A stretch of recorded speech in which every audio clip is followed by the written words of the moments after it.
Jamaah yang dirahmati, dimuliakan oleh Allah Subhanahu wa taala. Pertemuan yang terakhir kita telah sampai pada ayat yang ke-120 dari surah Thaha. Mana di dalam ayat tersebut Allah Subhanahu wa taala menguraikan bagaimana syaitan telah menanamkan waswasah, godaan di dalam hati Nabi Adam alaihissalam, sehingga kemudian Nabi Adam alaihissalam lupa kepada larangan Allah Subhanahu wa taala untuk mendekati satu pohon di dalam surga.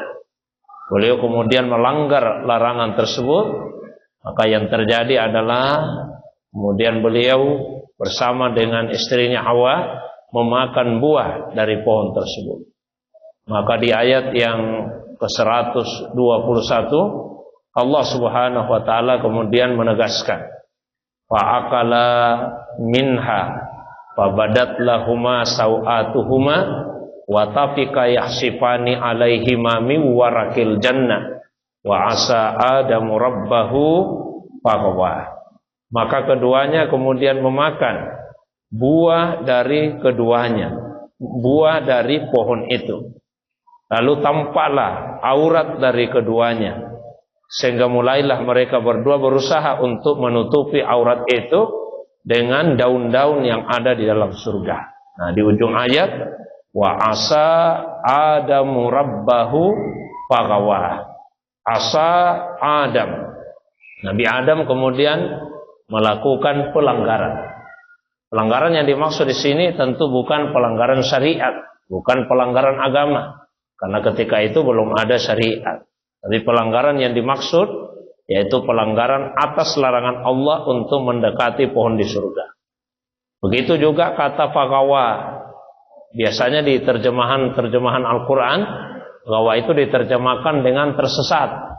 Lalu Adam tersesat dari kebenaran. Tapi sebetulnya gawa yang dimaksud bukanlah tersesat dari kebenaran, tapi yang dimaksud adalah melakukan kekeliruan.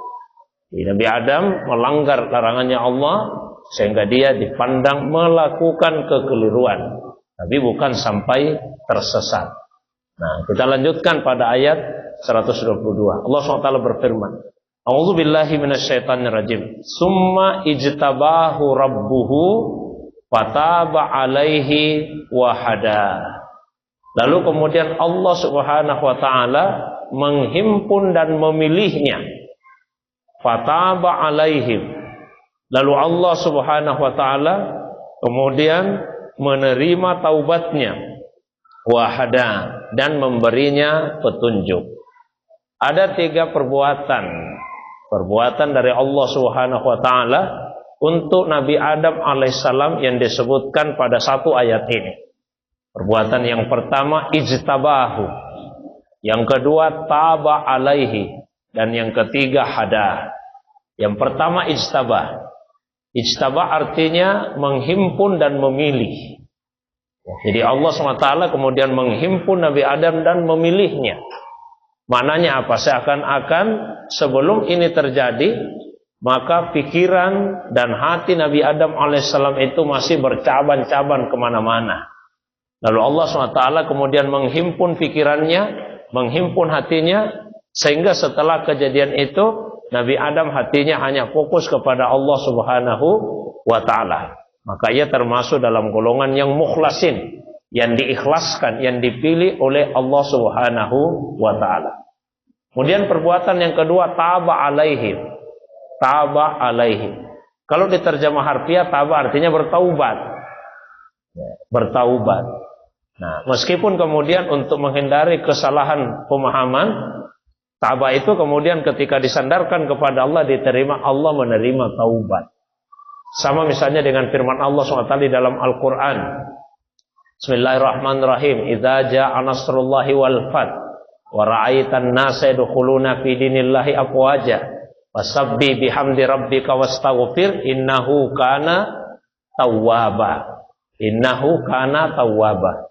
Apabila telah datang pertolongannya Allah dan kemenangan, dan engkau melihat manusia berbondong-bondong masuk ke dalam agama Allah Subhanahu wa ta'ala, Fasabbi bihamdi rabbik, bertasbihlah engkau dengan memuji Tuhanmu.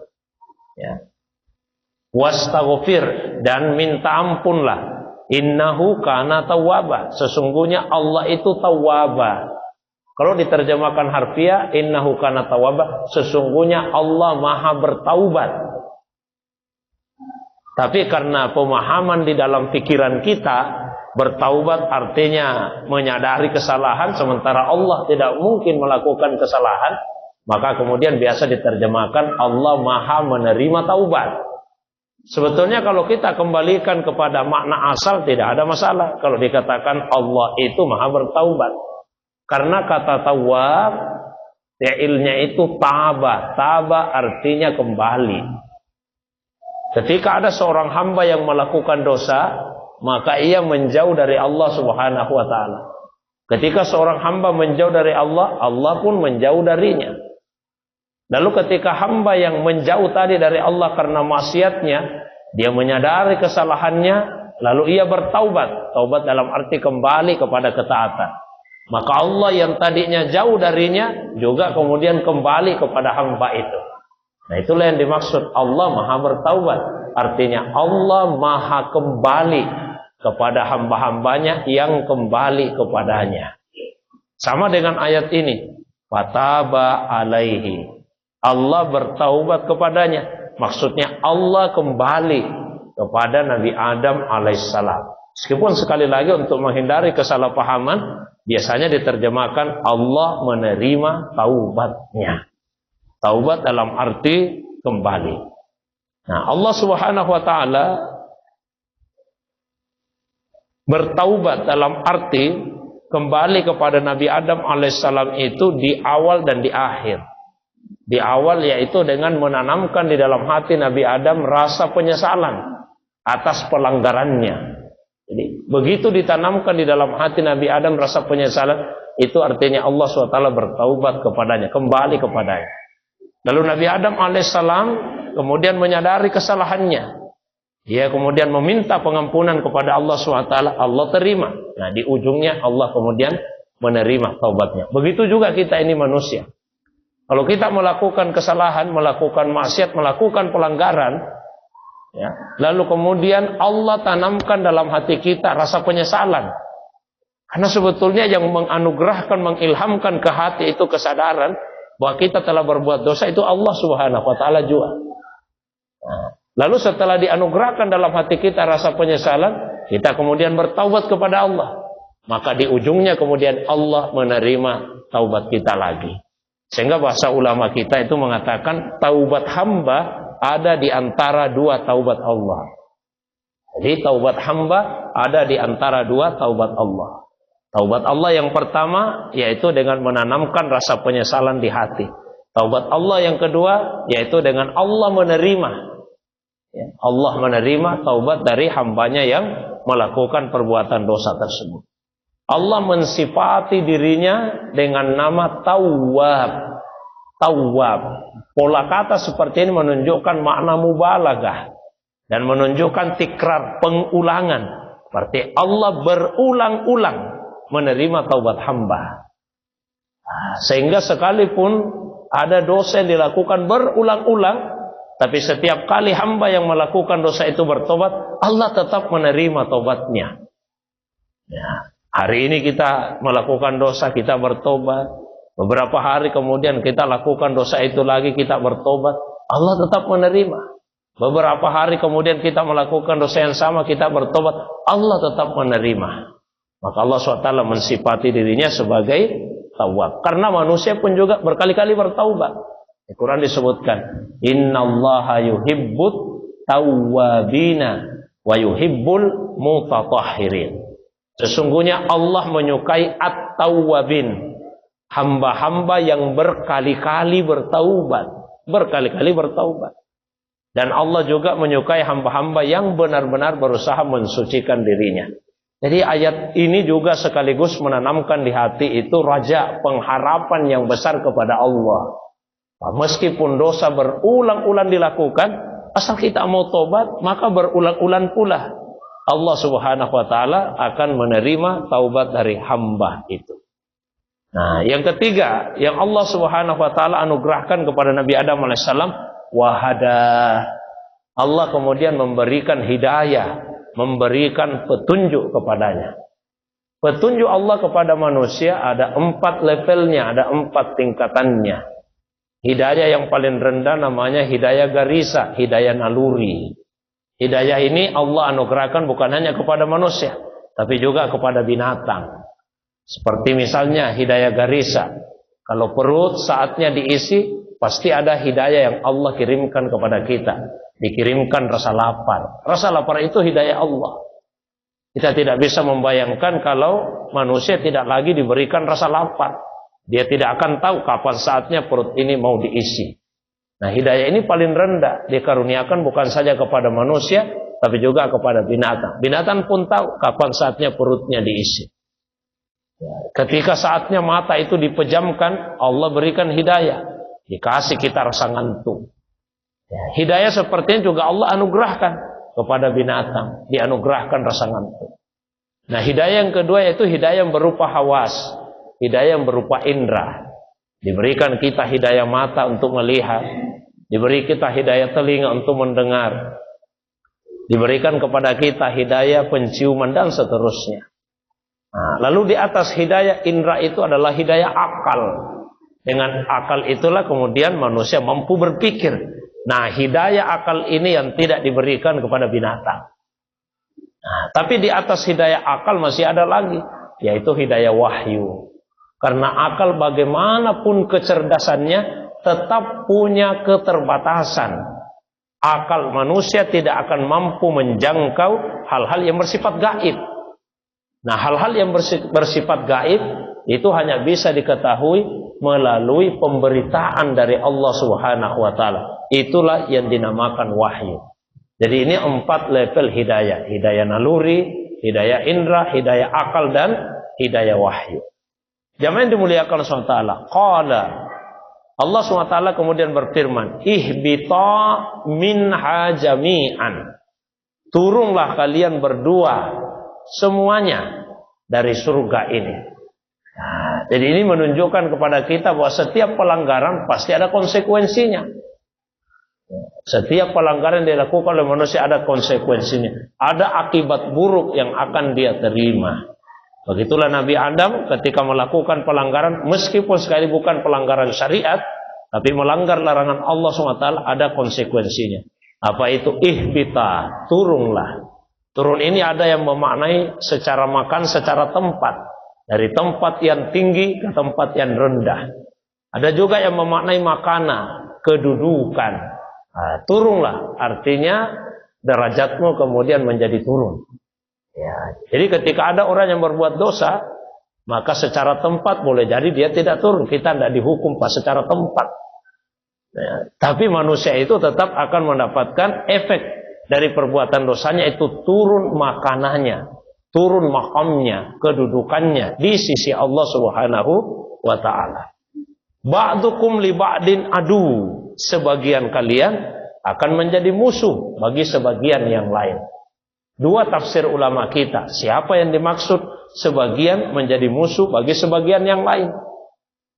Ya, 2 pendapat ulama kita. Satu pendapat mengatakan sebagian yang dimaksud di sini yaitu setan menjadi musuh bagi manusia. Dan itu akan bersifat abadi selama-lamanya. Tidak ada gencatan senjatanya. Abadi selama-lamanya. Maka Allah selalu mengingatkan kepada kita, innas syaitana lakum aduwwum mubina. Sesungguhnya setan itu bagi kalian benar-benar adalah musuh yang sangat nyata. Nah, ini ba'dukum li ba'din adu. Tafsir kedua ulama kita, sebagian atas sebagian yang lain yang dimaksud di sini yaitu manusia dengan manusia yang lain. Jadi sebagian manusia akan menjadi musuh bagi sebagian manusia yang lain. Artinya sesama manusia kemudian akan saling memusuhi. Dan kedua makna ini terjadi. Ya, sebagian di antara manusia memusuhi manusia yang lainnya. Fa imma ya'tiyannakum minni huda. Pamanit taba'a hudaya fala yadillu wa la yashqa. Maka setelah ada hidayah tadi, kemungkinan kalian itu ada 2. Apa itu? Kemungkinan pertama, fa imma ya'tiyannakum minni huda.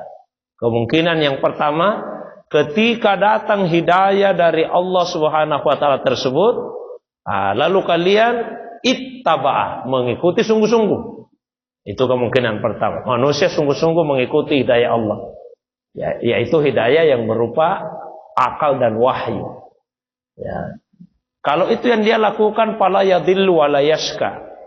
Dia tidak akan sesat dan juga tidak akan celaka. Nah, itu kelompok manusia yang pertama. Dia ikuti akalnya, ya. Dia ikuti wahyu tuntunan dari Allah SWT. Dia tidak akan sesat dan tidak akan celaka. Karena kesesatan itu kalau manusia melawan akal sehatnya. Dan kalau manusia menentang wahyu dari Allah SWT, dia akan sesat dan akan celaka. Tapi sepanjang tuntunan akal yang sehat dan juga tuntunan wahyu dari Allah diikuti, manusia tidak akan celaka dan tidak akan sesat. Nah, yang pertama. Kemudian yang kedua, waman a'rada an zikri, sebaliknya, siapa yang berpaling dari mengingat saya, siapa yang berpaling dari mengingat saya, fa innalahu ma'isyatan danka, maka sungguh dia akan menjalani kehidupan yang dangka. Dangka dari kata danuka, artinya apa? Sempit. Baik itu sempit secara material maupun sempit secara immaterial. Sempit secara immaterial maksudnya adalah kesempitan di dalam hati, rasa sesak di hati. Kesempitan secara material berarti kehidupan dunianya menjadi sempit. Rezekinya menjadi berkurang kalau berpaling dari Allah Subhanahu wa taala. Yang lebih parah lagi adalah kesempitan secara immaterial, yaitu ketika hati terasa sesak, hati terasa sempit. Kalau orang berpaling dari mengingat Allah SWT. Maka kebalikannya, kalau orang banyak berzikir, maka kehidupannya akan menjadi kehidupan yang luas. Luas secara material dan juga luas secara immaterial. Itu bagi orang yang berzikir. Ya, tapi jangan juga dijadikan sebagai tujuan. Ya, jangan dijadikan tujuan. Maksudnya apa? Saya mau banyak berzikir supaya saya banyak dapat rezeki. Ya, jangan dijadikan tujuan. Sekalipun itu boleh, Pak. Tapi itu keikhlasan paling rendah levelnya orang awam. Mungkin saya pernah sampaikan, keikhlasan itu ada 3 tingkatannya. Tingkatan yang paling rendah ikhlasnya, yaitu mereka yang beribadah, termasuk salat, termasuk zikir, termasuk baca Quran. Dan yang dia harapkan dari ibadahnya itu imbalan dunia. Itu boleh bagi orang awam. Asalkan imbalan dunia tersebut diharapkan datangnya dari Allah. Contoh, ada yang rajin salat duha. Ditanya, kenapa rajin sekali salat duha? Apa jawabannya? Katanya, Ustaz, kalau kita rajin salat duha, 8 rezeki. Berarti salat duhanya itu dijadikan sarana untuk mendapatkan kelapangan rezeki dunia. Boleh, asalkan kelapangan rezeki diharapkan datang dari Allah. Ada yang rajin membaca surah Al-Waqiah. Tanya, kok rajin sekali baca surah Al-Waqiah? Saya pernah dengar penceramah yang mengatakan, man qara'a surat Al-Waqiah lam tusibhul faqa abadan. Siapa yang rajin membaca surah Al-Waqiah, maka dia tidak akan pernah tersentuh kefakiran selama-lamanya. Jadi dia rajin baca surah Al-Waqiah supaya tidak jadi orang miskin. Nah, itu boleh. Asalkan diharapkan rezeki ini datangnya dari Allah. Tapi itu ikhlasnya orang yang awam. Nah, ikhlas level yang kedua, tidak lagi mengharapkan imbalan dunia dari ibadahnya. Tapi yang dia harapkan apa? Imbalan akhirat. Dia rajin salat, rajin zikir, rajin baca Quran. Supaya apa? Supaya tidak masuk neraka. Supaya apa? Supaya dia masuk surga. Nah, ini sudah lebih tinggi ikhlasnya, Pak. Bukan lagi imbalan dunia, tapi imbalan akhirat yang diharapkan. Tapi yang paling tinggi keikhlasannya, yaitu mereka yang beribadah imbalan dunia tidak, imbalan akhirat pun tidak. Yang diharapkan apa? Ibtigha' mardatillah. Semata-mata keridhaan dari Allah Subhanahu wa taala. Itulah sebabnya di dalam kitab Ar-Risalah Al-Qushairiyah, satu kitab tasawuf yang ditulis oleh Imam Al-Qushairi, beliau menuliskan seperti ini. Riya'ul arifina afdalu min ikhlasil muridina. Rianya orang-orang yang arif, yang mengenal Tuhan, itu lebih utama daripada ikhlasnya orang yang baru menempuh jalan menuju kepada Allah. Maksudnya orang awam. Jadi kalau orang yang mengenal Tuhan dia ria, itu masih lebih baik daripada orang awam yang ikhlas. Nah, kok bisa begitu? Karena kalau orang awam yang ikhlas, ikhlasnya itu adalah masih mengharapkan imbalan dunia dari Allah. Itu ikhlasnya orang awam. Tapi kalau orang arif yang ria, dia disebut ria karena dia mengharapkan imbalan akhirat. Begitu dia mengharapkan imbalan akhirat, sudah ria ini. Tapi ini kan lebih baik daripada ikhlasnya orang awam yang masih mengharapkan imbalan dunia. Nah, itu maksud dari perkataan yang biasa disalahpahami orang. Masa orang ria lebih baik daripada orang yang ikhlas? Dan maksudnya rianya orang yang arif lebih baik daripada ikhlasnya orang yang awam. Karena kalau orang yang arif ria, dia di level kedua. Kalau orang awam yang ikhlas, dia berada di level yang ketiga. Wa nahsuruhu yaumal qiyamati a'ma. Kami akan membangkitkannya di hari kemudian dalam keadaan buta. Ini satu contoh yang paling terang yang menunjukkan kepada kita bahwa bahasa Al-Quran itu tidak selamanya mesti dipahami secara hakiki makna sebenarnya.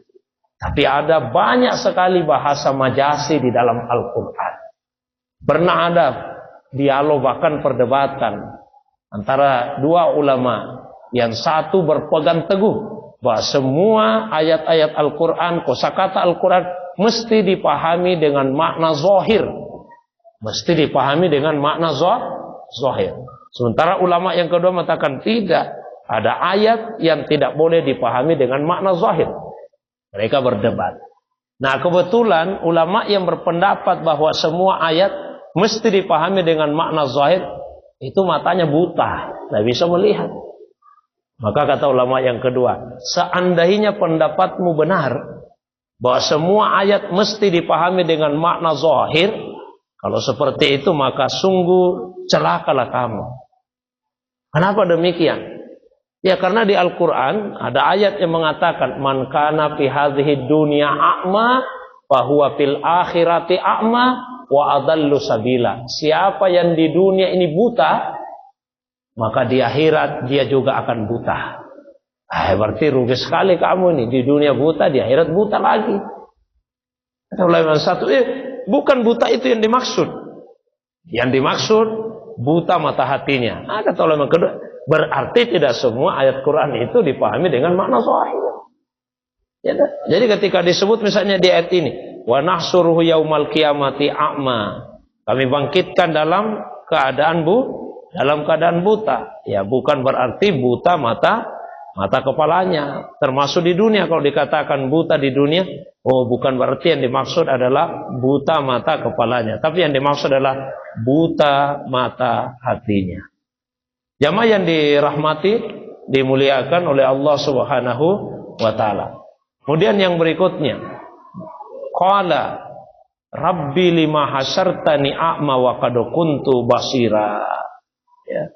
Mengapa engkau kumpulkan saya di dunia dalam keadaan buta padahal dulu aku dapat melihatnya?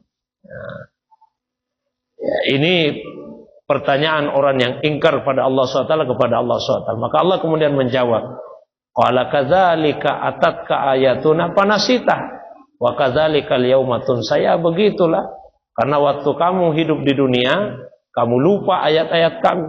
Nah, sekarang kamulah yang akan menjadi orang yang terlupakan. Kamu akan menjadi orang yang terlupakan. Jamaah yang dimuliakan saudara, terakhir yang saya sampaikan kaitannya dengan kisah Nabi Adam alaihissalam tadi, bahwa ada sebagian ulama yang berpendapat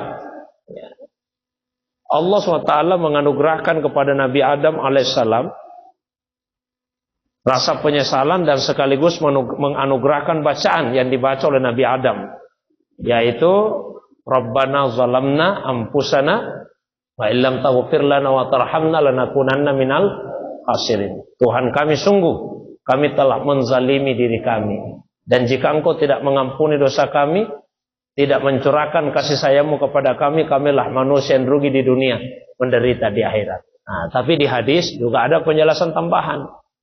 Ketika itu Nabi Adam alaihissalam kemudian berkata kepada Allah SWT, mengucapkan seperti ini, Allahumma inni as'aluka bihaqqi nabiyyika Muhammadin lama ghafartani.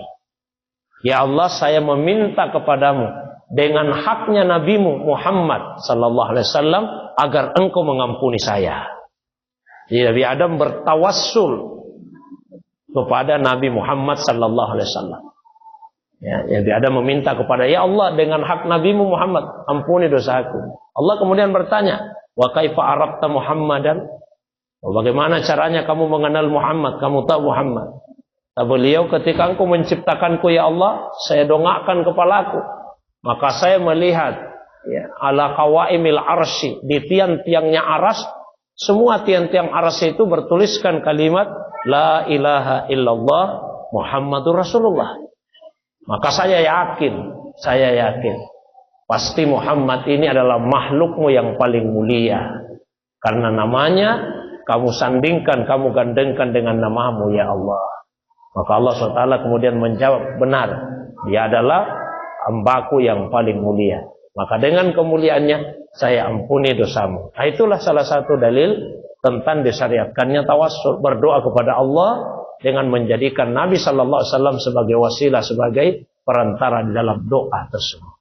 Saya kira itu pengantar kajian kita di malam ini. Seperti biasa, kalau ada yang ingin didiskusikan, ada yang ingin ditanyakan, baik yang berkaitan dengan pembahasan atau masalah agama yang lain, di luar dari apa yang saya sampaikan, saya persilakan. Wa ilallahi turja'ul umur. Wassalamualaikum warahmatullahi wabarakatuh.